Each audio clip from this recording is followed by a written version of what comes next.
Hello everyone, আসসালামু আলাইকুম। আমি মেহেদি হাসান আশিক, আশা করি সবাই ভালো আছি। চলে আসলাম আরও একটি নতুন ভিডিও টিউটোরিয়াল নিয়ে। গত ভিডিও টিউটোরিয়ালে আমরা দেখেছিলাম মাইক্রোসফট ওয়ার্ড 2021 এর ফাইল এই অপশনটা নিয়ে। তো এই ভিডিও টিউটোরিয়ালের লিঙ্ক ভিডিও ডেসক্রিপশনে দিয়ে রাখবো, যারা দেখেননি তারা দেখে নেবেন ওইখান থেকে। তো আজকে এই ভিডিও টিউটোরিয়ালে আমরা আলোচনা করব হোম সেকশনটা নিয়ে। তো এই হোম সেকশনে আমরা clipboard, font, paragraph, styles and editing এই বিষয়গুলোর মধ্যে যেই বিষয়গুলো আছে, মানে যে টপিকগুলো আছে বা যে ফাংশনগুলো আছে সেগুলো নিয়ে আমরা আজকে টিউটোরিয়ালে আলোচনা করব। সেটা বেসিক টু অ্যাডভান্স, খুঁটিনাটি সকল বিষয়গুলো নিয়ে আজকে টিউটোরিয়ালে আমাদের আলোচনা করব, ঠিক আছে? তো প্রথমে আমি একটা ডকুমেন্ট নিয়ে নিছি, এটাই হচ্ছে আমার আজকের ডকুমেন্ট। আজকে টিউটোরিয়ালে এই ডকুমেন্টটা ইউজ করে এই হোম সেকশনে যতগুলো ফাংশন আছে সবগুলো আমরা আলোচনা করব এবং প্র্যাকটিক্যালি দেখব। তো প্রথমেই আমরা ক্লিপবোর্ড থেকে শুরু করব। এই জন্য প্রথমে আমরা সিলেক্ট করতে হবে আমাদের ডকুমেন্ট। সাপোজ আমি আমার ডকুমেন্টের এই প্রথমে এইটুকু সিলেক্ট করব। সিলেক্ট করলে দেখা যাচ্ছে এই দুটো ভিজিবল হচ্ছে, ডিসিলেক্ট করলে এটা ইনভিজিবল হয়ে যাচ্ছে, ঠিক আছে? তো এই জন্য আমাদের প্রথমেই সিলেক্ট করতে হবে, তারপরে আমরা কি অ্যাকশন করব সেটা আমরা ইফেক্ট দেব, ঠিক আছে? তো এখানে আমি চাচ্ছি এটা হচ্ছে কাট করে দেব। কাট বলতে ডকুমেন্ট থেকে মাইনাস, মানে বাদ, ঠিক আছে? আচ্ছা, কাটে ক্লিক করার পরে এটা আমাদের চলে গেল, তাই না? এখন ওটাকে যদি আমি আবার ব্যাক আনতে চাই তাহলে আমরা এইখানে ক্লিক করবো, এই আইকনটাতে আন্ডো, ঠিক আছে? আন্ডোতে ক্লিক করলে আবার আন্ডো হয়ে যাবে। তো এই আন্ডোর কিবোর্ড শর্টকাট হচ্ছে Ctrl+Z। আর এই যে কাট করলাম, কাট করলে এখানে কাট মানে প্রেস করলে কাট হয়ে যাবে, অথবা আমি কিবোর্ড শর্টকাট দিয়েও করতে পারি, সেটা হচ্ছে Ctrl+X। আচ্ছা, এখন আমরা কপি করব, তাই না? এখন আমরা সিলেক্ট করলাম এই দুইটা লাইন, প্রথম দুইটা লাইন, দেন এই কপিতে ক্লিক করব। কপিতে ক্লিক করার পরে আমরা এন্টার দিয়ে এখানে হচ্ছে এই পেস্ট, এখানে ক্লিক করব, ঠিক আছে? আমাদের পেস্ট হয়ে গেল, তাই না? তো এই যে আমরা এখানে সিলেক্ট করে কপি করলাম, এখানে আমরা এই কপি না করে যদি হচ্ছে কিবোর্ড শর্টকাট ইউজ করি Ctrl+C, এই কিবোর্ড শর্টকাটটা ইউজ করে আমরা কপি করতে পারবো, ঠিক আছে? আর এখানে আমি আবার যদি হচ্ছে পেস্ট করতে চাই তাহলে কি করব? এখানে রাইট ক্লিক করে পেস্ট অপশন আছে, এখানে চারটা অপশন আছে, ঠিক আছে? এখানে আছে হচ্ছে কিপ সোর্স ফরম্যাটিং, তারপরে হচ্ছে merge formatting, then picture, then keep only text. Okay, তো আমি এখানে এভাবে পেস্ট করতে পারি, অথবা এখান থেকেও পেস্ট করতে পারি, অথবা কিবোর্ড শর্টকাটের মাধ্যমেও পেস্ট করতে পারবো। সেটা কি? Ctrl+V, কিবোর্ড থেকে Ctrl+V। এই যে আমাদের পেস্ট হয়ে গেছে। এখন আমরা যদি এটাকে পেস্ট করি, এই ড্রপডাউন আছে না, এখানে ক্লিক করবো। এখানে ক্লিক করার পরে এই অপশনগুলো দেখতে পাবো। এটা হচ্ছে আমাদের চারটা স্পেশাল পেস্টের অপশন, ঠিক আছে? যেটা আমরা কিছুক্ষণ আগে বললাম যে keep source formatting, keep merge formatting, তারপরে পিকচার, কিপস টেক্সট অনলি, ঠিক আছে? আচ্ছা, এখানে পেস্ট স্পেশাল আছে, সেটা এখানে অনেকগুলা 6টার মতো ফরম্যাট আছে, স্পেশাল পেস্টের অপশন আছে। তো এগুলো আমাদের লাগবে না, এটা আমি ক্যান্সেল করে দিলাম। আচ্ছা, এখন আসি ফরম্যাট পেইন্টার। সাপোজ আমি লরেম ইপসামটাকে এখানে অনেকগুলা কাজ করছি। সাপোজ আমি ফন্ট চেঞ্জ করলাম, দেন ফন্টের সাইজ বাড়াইলাম, তারপরে হচ্ছে আবার সিলেক্ট করে এখান থেকে বোল্ড করলাম, তারপরে ইটালিক করলাম এবং আন্ডারলাইন করলাম, ঠিক আছে? এখন আমি চাচ্ছি এই পুরা বিষয়টা আমি এখানে অন্য যেখানে যেখানে আমার লাগবে সেখানে করবো। আমি তো বারবার একই কাজ রিপিট করবো না, এই জন্য আমাদের এই ফরম্যাট পেইন্টারটা লাগে। কীভাবে কাজ করে সেটা এখন দেখবো। এখান থেকে আমরা এটুকু সিলেক্ট করবো, সিলেক্ট করার পরে ফরম্যাট পেইন্টারে ক্লিক করবো। ক্লিক করার পরে সাপোজ আমি এই যে এখানে আমার কিন্তু মাউস কার্সরটা চেঞ্জ হয়ে গেছে, কেমন একটা পেইন্টার মানে ব্রাশের মতো আইকনটা আসছে। এখন আমি যেটুকু সিলেক্ট করব সেটুকু কিন্তু এটার মতো হয়ে যাবে, ঠিক আছে? সাপোজ আমি এখানে এইটুকু ক্লিক করব, সিলেক্ট করলাম, এটুকু কিন্তু এমন হয়ে গেছে। এখানে যে ইফেক্টগুলো ছিল সেগুলো এখানে পেইন্ট হয়ে গেছে। এখন এই যে আমি একবার করার পরে সেটা কিন্তু এখানে চলে গেছে। আমি যদি এখন এখানে ডাবল ক্লিক করি, ডাবল ক্লিক করার পরে এটা কিন্তু আর যাবে না। এখন আমি যতগুলা করব ততগুলাই হবে, এটা কিন্তু যাবে না। আমি যতগুলো ডিসিলেক্ট করব। ওয়েল, এখন এইটার কিবোর্ড শর্টকাট হচ্ছে Ctrl+Shift+C। ওকে, তো এই হলো হচ্ছে ফরম্যাট পেইন্টারের কাজ। এখন আসি আমরা ক্লিপবোর্ডে। এখানে ক্লিক করার পরে একটা সাইড বার ওপেন হবে, একটু ওয়েট। এখানে এটা আমাদের কপি করা আছে, এই জন্য এখানে দেখাচ্ছে, ক্লিয়ার অল করে নিলাম বোঝানোর স্বার্থে। সাপোজ আমি এইটুকু Ctrl+C দিয়ে কপি করলাম, এই যে এখানে কিন্তু ক্লিপবোর্ডে অ্যাড হয়ে গেছে। দেন এখানে আমি কি করব, এটা কন্ট্রোল এক্স দিব, এখানে কিন্তু আমাদের ক্লিপবোর্ড অ্যাড হয়ে গেছে, তাই না? এটা কেন লাগে? যখন আমি ডকুমেন্টে কাজ করছি, কপি করছি, পেস্ট করছি, কাট করছি, তখন এগুলো কিন্তু আমার, যদি আমি ওটা আবার ব্যাক আনতে চাই বা স্পেসিফিক কোনো একটা লেখা আমার দরকার যেটা আমি কাট করছি বা কপি করছি, সেটা আমি এখান থেকে নিতে পারবো। ঠিক আছে, এটা হচ্ছে ক্লিপবোর্ডে আমাদের কি জমা হয়ে থাকবে। এটা প্রথমে যেটা থাকবে সেটা হচ্ছে সব থেকে লেটেস্ট আমি হচ্ছে কাট বা কপি করছি। ঠিক আছে, তো এটা আমি এখন ক্লোজ করে দিব। আচ্ছা, এখন এটা সিলেক্ট করে আমরা এই যে ক্লিয়ার অল ফরম্যাটিং যদি ক্লিক করি, তাহলে হচ্ছে বাই ডিফল্ট যেটা থাকে সেটা হয়ে যাবে সি। আচ্ছা, এখন আমরা কি করব, এটার ফন্ট সাইজ চেঞ্জ করব। এই যে এখানে ক্লিক করলে অনেকগুলো ফন্ট আসবে, এখানে যদি মাউস কার্সর রাখি তাহলে হচ্ছে কি ফন্টগুলো চেঞ্জ হচ্ছে আমি এবং দেখতে পাচ্ছি কেমন কোন ফন্টটা কেমন দেখতে, তাই না? এখন এখানে আমি আমার ডকুমেন্টের প্রয়োজন অনুযায়ী আমি ফন্ট নিব। ঠিক আছে, এখানে মোস্ট পপুলার ফন্ট হচ্ছে Calibri, Lato, Roboto, Times new Roman, তারপরে হচ্ছে হিন্দ শিলিগুড়ি বাংলার ফন্টের ক্ষেত্রে। ঠিক আছে, তো এগুলো আমি হচ্ছে ইউজ করব। তারপরে সাপোজ আমি এইটুকুর হচ্ছে কি ফন্ট সাইজ বাড়াবো, তাহলে আমি এই যে এখান থেকে ড্রপডাউনে ক্লিক করলে এই যে 72 পর্যন্ত আসছে, তাই না? 72 পর্যন্ত এখানে দেখাচ্ছে। আমার যদি এর থেকে বড় সাইজের দরকার হয়, তাহলে আমি এখান থেকে ইনপুট দিয়ে দিতে পারবো কিবোর্ড থেকে 101। ঠিক আছে, এই যে হয়ে গেছে।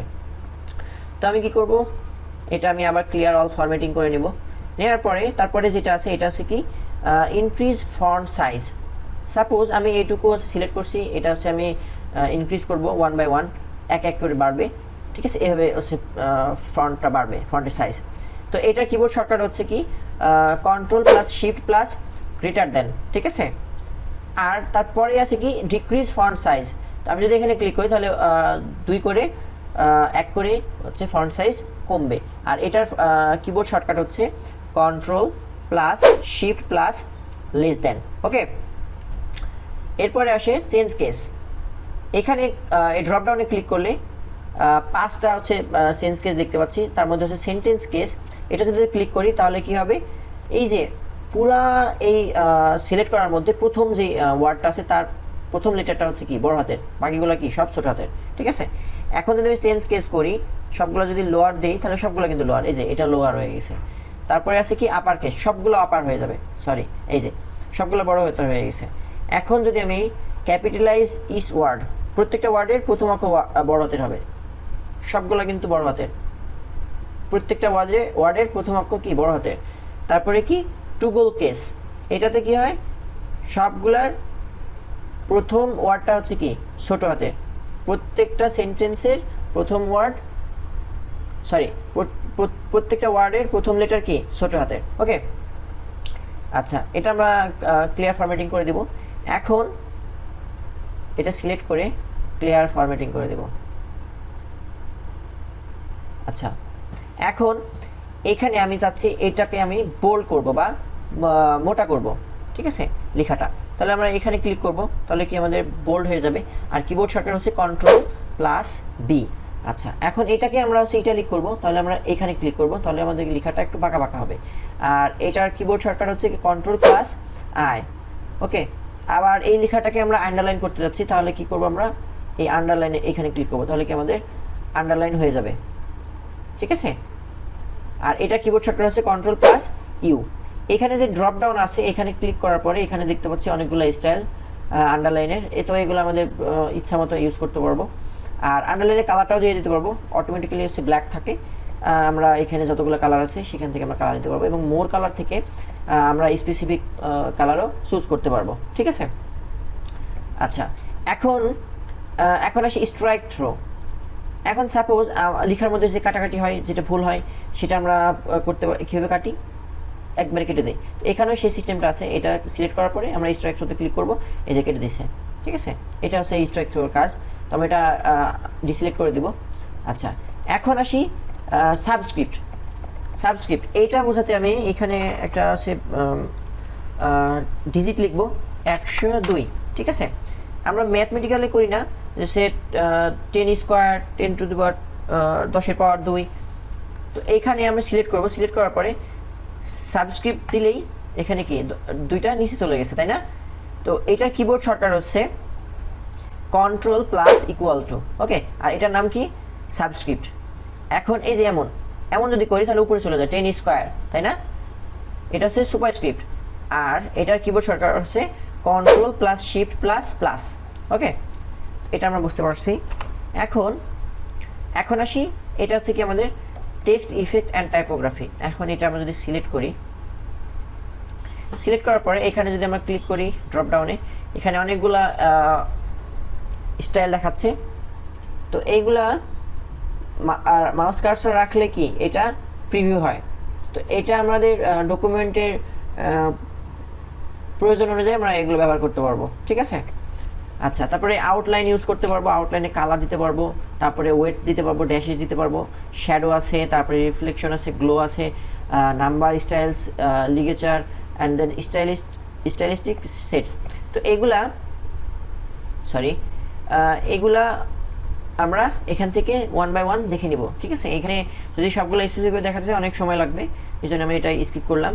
আচ্ছা, এখন আসি, আমরা যদি কোনো লেখাকে হাইলাইট করতে চাই, সাপোজ এইটাকে আমরা হাইলাইট করব, তাহলে কি করব, এখানে ক্লিক করব। এখানে হচ্ছে হলুদ একটা মার্ক হয়ে গেছে। এখানে যদি আমি অন্য কালার দিতে চাই তাহলে এই ড্রপ ডাউনে ক্লিক করে এখান থেকে আমরা কালার দিতে পারবো। তো আমি নো কালার দিয়ে দেবো, সিলেক্ট করে নো কালার দিয়ে দেবো, ঠিক আছে। আর এখন হচ্ছে এটা কাজ শেষ, এখন ডিসিলেক্ট করে দেবো। আচ্ছা, তখন তো আমরা হচ্ছে কাজ করলাম হচ্ছে হাইলাইট নিয়ে। এখন আমরা কি করবো, পুরো ফন্ট মানে এই যেটুকু সিলেক্ট করছি সেটুকু আমরা কালার চেঞ্জ করবো, ফন্ট কালার, এটা তো ফন্ট, এই ফন্ট কালারটা চেঞ্জ করবো। তো এখান থেকে আমরা যে কোনো একটা কালার নিতে পারবো, ঠিক আছে। মাউস কার্সর রাখলেই সেটা কি কালারাইজড হবে, ঠিক আছে। এখানে যদি আমরা রেড দিয়ে দিই তাহলে রেড হয়ে যাবে, ওকে। আচ্ছা, এখন আমরা সিলেক্ট করে আবার ক্লিয়ার অল ফরম্যাটিং করে দিব। এখন আসি প্যারাগ্রাফ সেকশনে। এইখানে আমরা সিলেক্ট করে এখানে যে একটা আছে না অ্যালাইন লেফট, এটা হচ্ছে লেফট সাইড থেকে হচ্ছে অ্যালাইনটা হয়েছে। তো এটার কিবোর্ড শর্টকাট হচ্ছে কন্ট্রোল প্লাস এল। তারপর এটা আছে কি সেন্টারে ক্লিক করলে কি এটা হচ্ছে সেন্টার ওয়াইজ হচ্ছে অ্যালাইন হবে। আর এটা কিবোর্ড শর্টকাট হচ্ছে কন্ট্রোল প্লাস ই। তারপরে আছে হচ্ছে অ্যালাইন রাইট, এটাতে ক্লিক করলে রাইট থেকে হচ্ছে অ্যালাইন হবে লেখাটা বা প্যারাগ্রাফটা। আর এটার হচ্ছে কিবোর্ড শর্টকাট হচ্ছে কন্ট্রোল প্লাস আর। এরপরে আছে হচ্ছে জাস্টিফাইটা হচ্ছে রাইট এবং লেফট সাইড দুইটাই হচ্ছে সমানভাবে হচ্ছে থাকবে, মানে কোনো সাইডে কম বেশি থাকবে না, দুই সাইডেই সমান থাকবে। তো এটা হচ্ছে কি কিবোর্ড শর্টকাট হচ্ছে কন্ট্রোল প্লাস জে, ঠিক আছে। আচ্ছা, এখন এখানে যদি আমরা প্যারাগ্রাফগুলো একটু স্পেসিং করে দেই তাহলে আমাদের বুলেটটা বোঝাতে সুবিধা হবে। এখন এটা সিলেক্ট করার পরে আমরা এখানে যদি বুলেটে ক্লিক করি তাহলে কি আমাদের বুলেট পয়েন্ট চলে আসবে, ঠিক আছে। তারপরে ড্রপ ডাউনে ক্লিক করলে বুলেটের অনেকগুলো স্টাইলস আছে, এগুলো আর কি আমরা সিলেক্ট করতে পারবো, ওকে। এই যে বুলেট স্টাইলটা চেঞ্জ হয়ে গেছে, এটা ডিসিলেক্ট করে দিলাম। এখন এখানে আমরা নাম্বারও ইউজ করতে পারবো, ঠিক আছে, 1 2 3 4। তারপরে ড্রপ ডাউনে ক্লিক করলে এখানে 1 2 3 4 আছে, তারপরে রোমানের আছে, রোমান সংখ্যা আছে, তারপরে এবিসি আছে, ছোটদের এবিসি আছে, ঠিক আছে। তো এগুলো আমরা আমাদের ডকুমেন্টের প্রয়োজন অনুসারে আমরা ইউজ করতে পারবো। তো এটা আমরা আবার ডিসিলেক্ট করে দিব, দিয়ে তারপর পারে আছে কি মাল্টি লেভেল লিস্ট, যেখানে হচ্ছে 1 2 3 4 এবিসি সবগুলো হচ্ছে মিক্স থাকে, ঠিক আছে।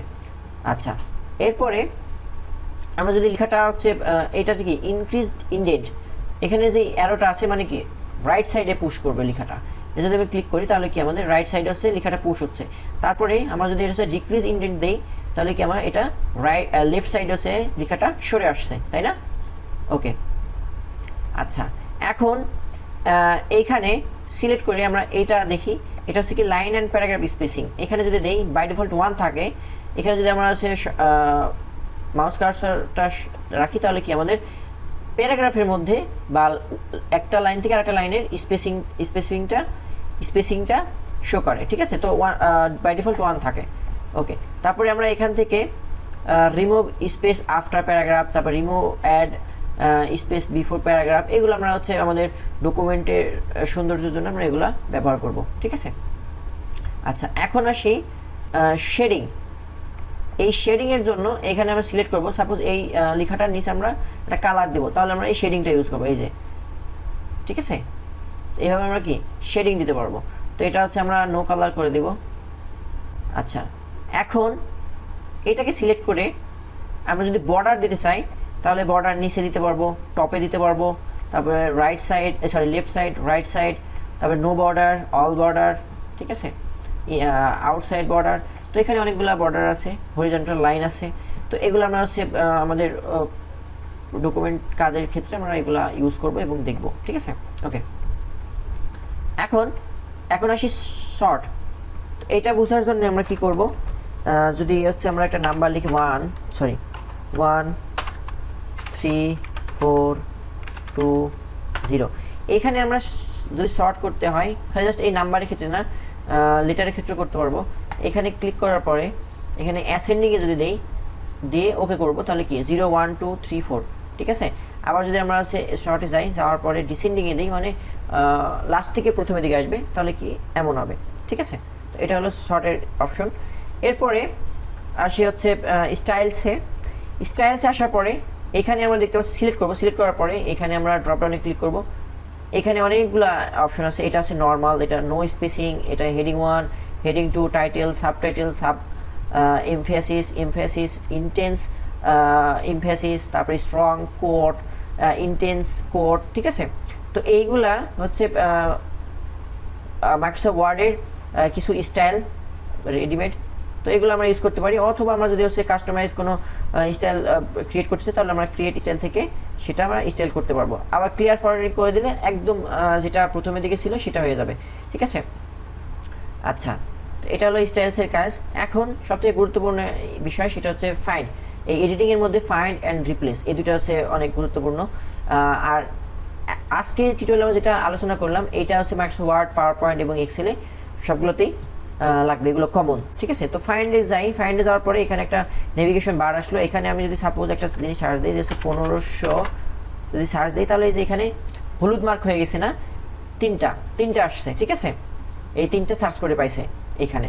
এখন এটা যদি ক্লোজ করে দেই, তারপরে এই ড্রপডাউনে ক্লিক করবো। ড্রপডাউনে ক্লিক করার পরে আরেকটা কি আছে, অ্যাডভান্স ফাইন্ড, একটা পপ আপ আসবে। এইখানে এই ডকুমেন্টে আমি যদি হচ্ছে ফাইন্ড নেক্সট দেই, এই একটা পাইছে, তাই না।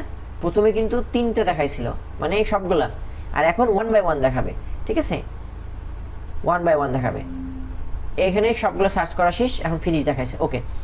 আচ্ছা, এখন এখানে আমি এই রিপ্লেস এখান থেকেও যাইতে পারি, আবার এখানেও আছে রিপ্লেস। আমি যদি রিপ্লেসে ক্লিক করি, সাপোজ আমি এই 1500টাকে রিপ্লেস করব হচ্ছে 100 দিয়ে, 101 দিয়ে, ঠিক আছে। এখন যদি আমি রিপ্লেসে ক্লিক করি, সাপোজ এইটা হচ্ছে কি আমাদের এখন 1500 আছে, এটাকে আমি কি করব, রিপ্লেস করব 101 দিয়ে। এনে রিপ্লেস দিলে 101 হয়ে গেছে, ঠিক আছে। আমি যদি রিপ্লেস অল দেই, এই 1500 এই ডকুমেন্টে যত জায়গায় আছে, এই ডকুমেন্টে 1500 লেখাটা যত জায়গায় আছে সব জায়গায় কি 101 হয়ে যাবে। আর যদি আমি রিপ্লেস 1 বাই 1 দিই তাহলে 1 বাই 1 চেঞ্জ হবে, ঠিক আছে। তো এই হলো হচ্ছে কি রিপ্লেসের কাজ। আর এখানে সিলেক্ট অল যদি দেই তাহলে সিলেক্ট অল হয়ে যাবে, ঠিক আছে।